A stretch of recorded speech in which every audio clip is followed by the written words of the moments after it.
is a way our president has learned and knows how best he can listen to each one of us. And he believes each one of you can make a contribution. But we have people who believe, no, you shouldn't. You don't have any contribution to make. Whose child are you? Do we know you? Do we know you? And then we go to voters say, but we also don't know you. We might know you, but we don't appreciate you.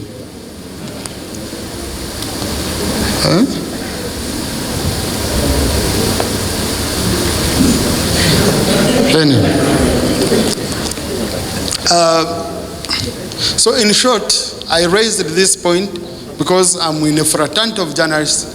I want people to respect Parliament. We can't do your work and you don't want to respect us.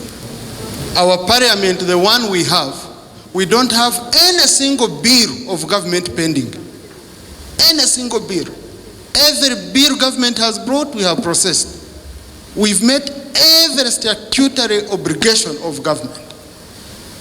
Managing 529 heads. It's not like the Parliament where on a bit my senior brother was, you were around 200? Yes, around 200. Okay? Around 200. Now you're managing 529. But they are working day and night processing reports, presenting each and everything.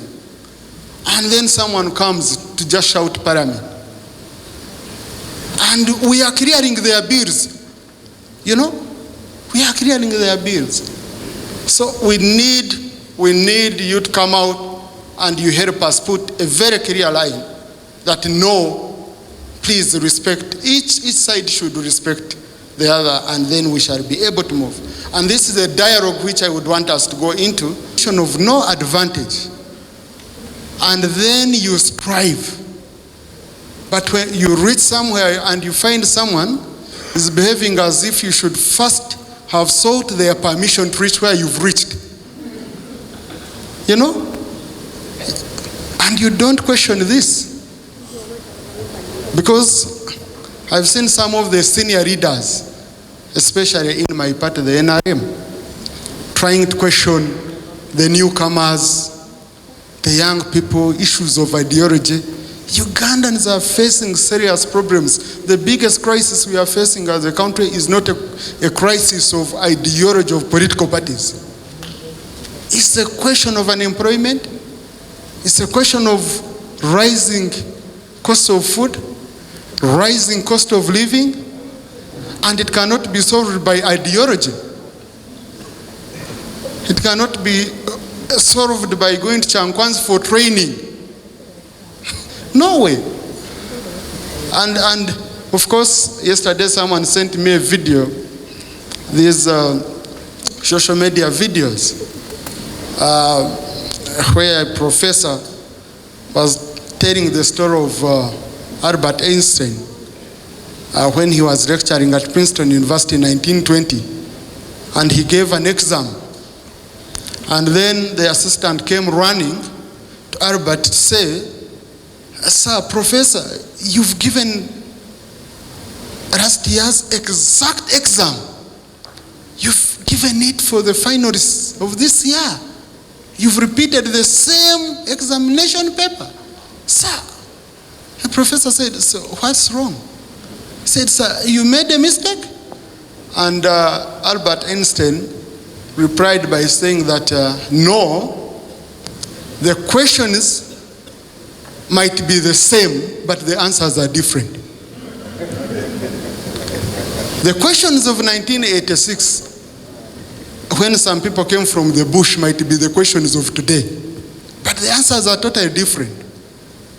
Answers are not those ones where you have to remind us that you came from the bush, you had guns. No, the narrative is totally different. I told one of them, I said, if you had your disagreements, I was born on 10th November 1980. I wasn't part of your disagreements. We have our own disagreements today. So if I'm a Speaker of Parliament, I must address the challenges of my generation. You can't keep taking me back. to say because in Parliament revolutionaries are no longer at the forefront, therefore Parliament is dead. Who told you? Huh? Who told you? So we need to challenge these people. And I hope you journalists can help us challenge these people. I have a parliament where I have very young people with PhDs. I have a parliament of people with masters, of people with PhDs, and you say they cannot manage Uganda when you had people who had not gone to school taking over power and managing a country.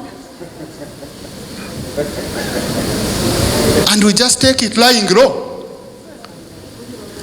So I think what we need, I need you journalists to help us to shape the narrative so that we can respect each other. If you're a revolutionary and you fought in government, if you're a senior leader, we bow for you, we give you your respect. But once we are given a chance to serve, don't try to bring us down, just support us. Advise us, we might be young, we might be excited, we make some mistakes, but advise us. But to go and declare us that we are dead. In the British Parliament, they speak for 1 minute. In Uganda Parliament, people want to speak for 5 minutes because they are repeating themselves. That's why I give a speech of 2 hours, and in the whole speech of 2 hours, when you're writing your story, you pick out 2 paragraphs. Meaning I was just somersaulting.